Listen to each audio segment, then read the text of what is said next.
Hello students, welcome to परमएम क्लास। आज हम पढ़ेंगे method of reducing spherical aberration. Previous video में हमने समझा स्फेरिकल एब्रीवेशन क्या होता है। जब सभी रेज एक पॉइंट के ऊपर फोकस ना करके अलग अलग पॉइंट पे फोकस करती है तो उसको हम स्फेरिकल एब्रीवेशन बोलते हैं। और इसके दो टाइप होते हैं, लॉन्गिट्यूडनल और लेटरल, जो हम स्टडी कर चुके हैं। आज हम स्टडी करेंगे किस तरीके से इसे रिड्यूस किया जा सकता है। स्फेरिकल एब्रीवेशन को हम कम्प्लीटली एलिमिनेट नहीं कर सकते हैं क्योंकि यहाँ हम एक सिंगल लेंस यूज़ कर रहे हैं स्फेरिकल सरफेस का, और जो लाइट उसके ऊपर फॉल करती है वो प्रोपोर्शनल फॉर्म के अंदर होती है स्क्वायर ऑफ द रेडियाई के। तो यहाँ पे हम कुछ मेथड यूज़ कर रहे हैं। फर्स्ट मेथड हम यूज़ करेंगे यहाँ पे by using stop, by use of stops. इससे पहले हमने पढ़ा था मार्जिनल और पैरा एक्सियल रेज के बारे में, वही रेज हम यहाँ पे यूज़ कर रहे हैं। देखो, हमने यहाँ एक कॉन्वेक्स लेंस लिया, सर्कुलर अपर्चर है इसका, ये प्रिंसिपल एक्सिस है। यहाँ पे हमने एक लाइट पास कराई, रे पास कराई इस तरीके से, वो इस पॉइंट के ऊपर फोकस हो रही है। यहाँ से लेंगे, वो इस पॉइंट के ऊपर फोकस हो रही है, तो इसे हम क्या बोलेंगे, पैरा एक्सियल। और इससे ऊपर जो रे बनती है उसको हम क्या बोलते हैं, मार्जिनल। तो हम यहाँ पे क्या करेंगे, एक स्टॉप लगा देंगे इस तरीके से यहाँ पे।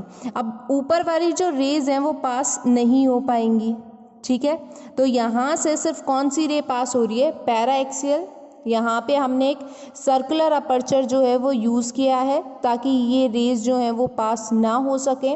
सेकंड कंडीशन देखो, यहाँ पे कॉन्वेक्स लेंस यूज़ किया हमने, प्रिंसिपल एक्सिस है। यहाँ पे हमने ये नंबर ऑफ रेडिएशंस जो है वो लिए हैं। ये वाली जो रे है वो पैरा एक्सियल होंगी क्योंकि ये प्रिंसिपल एक्सिस के पास है, और ये वाली जो रे है वो कौन सी होंगी, मार्जिनल, क्योंकि ये दूर है। तो हम क्या करेंगे, अब यहाँ पे स्टॉप लगा देंगे ताकि जो पैरा एक्सियल रेज हैं वो पास ना हो और मार्जिनल रेज जो हैं वो पास हो जाएं और एक पॉइंट के ऊपर फोकस हो। इस तरीके से इसे हम लिख लेंगे, it can be minimised by using stops. ये स्टॉप का काम कर रही हैं, या तो सिर्फ पैरा एक्सियल रेज पास होंगी या फिर मार्जिनल रेज पास होंगी। जब हम ये अप्लाई कर रहे हैं तो हम यहाँ पे क्या देख रहे हैं कि जो इमेज है वो हमें ब्राइट मिल रही है। क्यों? क्योंकि इसके अंदर से लेस नंबर ऑफ रेज जो है वो पास हो रही हैं और एक पॉइंट के ऊपर इमेज फॉर्मेशन हो रही है।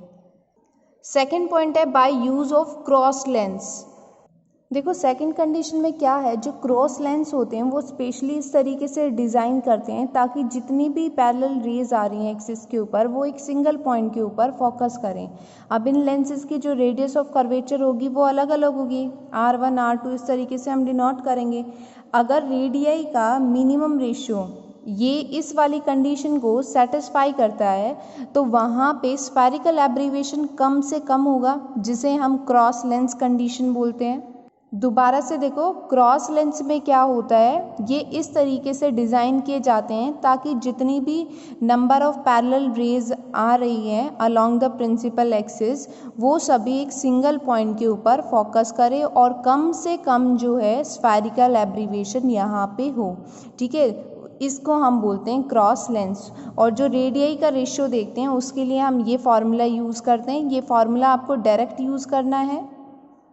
क्रॉस लेंस के लिए यहाँ पे हम एक एग्जाम्पल लेके चलेंगे। मान लो हमने एक मटेरियल लिया है, उसका रिफ्रैक्टिव इंडेक्स जो है वो हम यहाँ पे लेके चल रहे हैं 1.5, और वो 1.5 इसके अंदर हम पुट करेंगे। जब वो वैल्यू आप यहाँ पे पुट करते हो तो जो रेडियाई का रेशियो है वो आपके पास आ जाएगा -1/6। तो ये मिनिमम स्फेरिकल एब्रीवेशन होगा। अगर दो सरफेस है लेंस के और कर्व है इन अपोजिट डायरेक्शन तो लेंस जो है वो बाई कॉन्वेक्स भी हो सकता है और बाई कॉन्केव भी हो सकता है।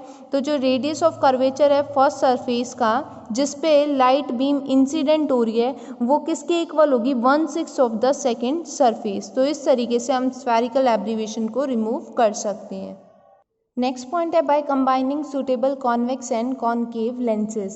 अगर हम कॉम्बिनेशन ले रहे हैं और वो कॉम्बिनेशन सूटेबल है तो उससे भी हम स्फेरिकल एब्रीवेशन को रिमूव कर सकते हैं। अब हमें पता है कॉन्वर्जिंग लेंस के लिए हम पॉजिटिव यूज़ करते हैं और डाइवर्जिंग लेंस के लिए नेगेटिव साइन यूज़ करते हैं। और अगर हम उन्हें प्रॉपरली अरेंज कर रहे हैं और फिर वहाँ पे हम स्फेरिकल एब्रीवेशन फॉर्म कराते हैं तो वहाँ पे कम से कम जो है स्फेरिकल एब्रीवेशन होगा। प्लेनो कॉन्वेक्स लेंस के अंदर क्या है, इनका यूज़ किया जाता है ऑप्टिकल सिस्टम के अंदर स्फेरिकल एब्रीवेशन को रिड्यूस करने के लिए। जब हम कर्व सरफेस से इंसिडेंट लाइट फॉल कराते हैं और वो प्रिंसिपल एक्सिस के पैरेलल होंगी तो स्फेरिकल एब्रीवेशन जो है वो कम होगा।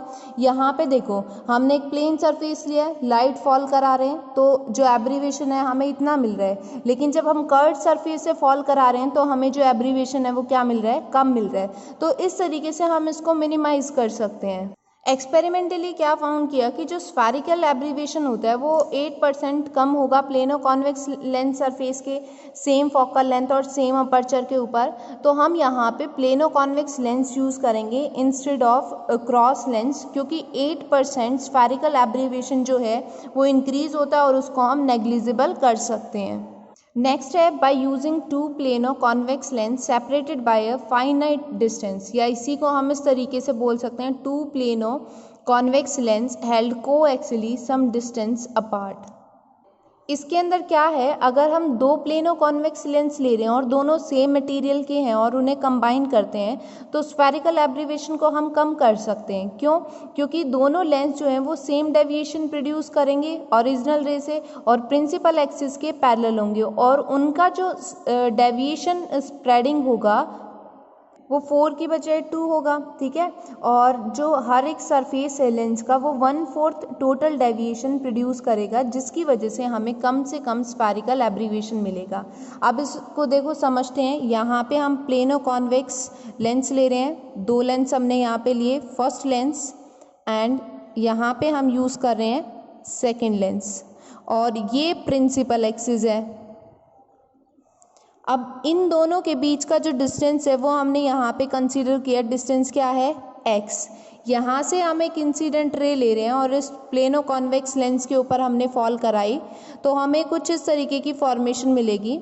यहाँ पे जाएगा सेकेंड लेंस पे और फिर यहाँ से ये इसका सेंटर हो जाएगा, यहाँ से वो इस तरीके से फॉल होगा, ठीक है।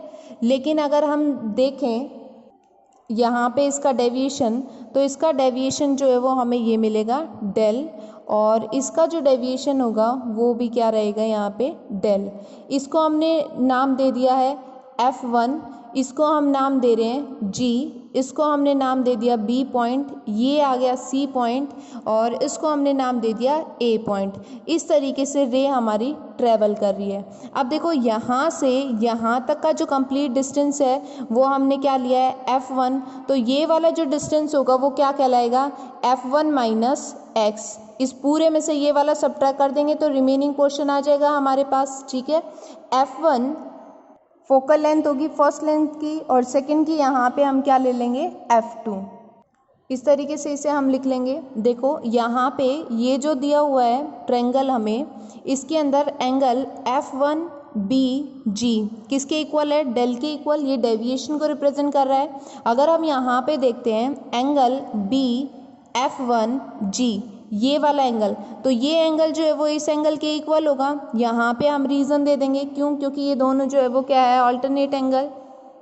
अब नेक्स्ट हम यहाँ पे ट्रायंगल यूज़ करेंगे, ट्रायंगल BGF1, ये वाली ट्रायंगल हम यहाँ पे यूज़ कर रहे हैं, ये एक आइसोसेल ट्रायंगल है। तो जो BG है वो किसके इक्वल है, यहाँ पे GF1 के इक्वल है। BG की वैल्यू जो है वो GF1 के इक्वल है। अब यहाँ पे इसके ऑप्टिकल सेंटर को हम O1 से डिनोट कर लेते हैं और इसके ऑप्टिकल सेंटर को हम O2 से डिनोट कर लेते हैं। हम यहाँ पे क्या लेके चल रहे हैं कि जो O2G है वो किसके इक्वल होगा, GF1 के। हमने ये वैल्यू जो है वो अप्रॉक्स लिए कि अप्रॉक्सीमेटली होंगे ये, तो O2G को हम इस तरीके से लिख सकते हैं यहाँ पे हाफ F1 माइनस एक्स, इसकी वैल्यू हमने लिखी है इसके इक्वल, ठीक है। इसका हाफ हो जाएगा, ये कंप्लीट वैल्यू हम F1 माइनस एक्स ले रहे हैं और सिर्फ इतना लेंगे तो इसका हाफ चलेगा, इसलिए हमने इसको ऐसे लिखा है। अब हम सेकेंड लेंस के लिए लेंगे, F1 जो है वो एक वर्चुअल ऑब्जेक्ट की तरह एक्ट करेगा और G यहाँ पे जो है वो एक रियल इमेज की तरह एक्ट कर रहा है। तो हम लिख लेते हैं इस पॉइंट को, इस तरीके से इसको हम नोट डाउन कर लेंगे। नेक्स्ट देखो हम लेंस फार्मूला यूज़ करेंगे, बाय यूजिंग लेंस फार्मूला क्या होता है, 1/f equals to 1/b minus 1/u, ठीक है। अब हम यहाँ पे इसी फॉर्म के अंदर लिखेंगे तो 1/f equals to 1/v। v जो है वो किसके इक्वल होगा, देखो इसके अंदर यहाँ पे हम O2G, ये जो है वो किसको रिप्रेजेंट करेगा, v को रिप्रेजेंट करेगा। और अगर हम O2F ले रहे हैं तो ये किसको रिप्रेजेंट करेगा, u को। तो ये वैल्यू हम पुट कर देंगे तो यहाँ पे हमारे पास टर्म कुछ इस तरीके से आ जाएगी 1/O2G माइनस 1/O2F1। अब देखो डायग्राम के अंदर इनकी वैल्यू क्या दी हुई है, वो वैल्यू हम पुट कर देंगे। यहाँ पे 1/F2 और यहाँ पे O2G, इसकी वैल्यू क्या है F1 माइनस x, इसका हाफ होगा तो 2 पर आ जाएगा, माइनस यहाँ क्या आ जाएगा 1/F1 माइनस x, ये वैल्यू आएगी। नेक्स्ट स्टेप में इसको सॉल्व करेंगे 1/F2 इक्वल्स टू एलसीएम आ जाएगा F1 माइनस x, ये इससे कैंसिल तो 2, यहाँ कैंसिल तो यहाँ क्या आ गया 1, 2 माइनस 1 करेंगे क्या आएगा 1, तो 1/F2 equals to 1/F1 minus x, ये वैल्यू आ गई। जब यहाँ से हम सॉल्व कर रहे हैं, ये 1/1 में है तो इसको हम ऐसे लिख सकते हैं F2 equals to F1 minus x। यहाँ से जब हम x की वैल्यू निकालेंगे तो वो वैल्यू हमें क्या मिल जाएगी F1 माइनस F2।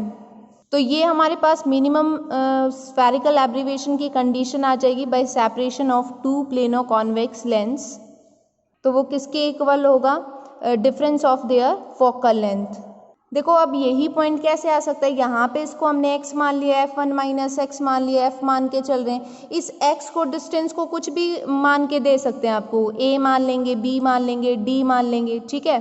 तो लास्ट में मान लो क्वेश्चन है आपको इस तरीके से दे दिया, रिजल्ट हमने क्या निकाला था x equals to F1 minus F2, आपको दे देंगे d इक्वल्स टू, ये टर्म प्रूव करनी है। तो आपको ध्यान रखना है अगर कोई और टर्म हो x की जगह तो कंफ्यूज नहीं होना है आपको। स्फेरिकल एब्रीवेशन के जो मेथड्स हैं, किन्हीं 3 मेथड के नाम बताने हैं जिससे हम इसको रिड्यूस कर सकते हैं।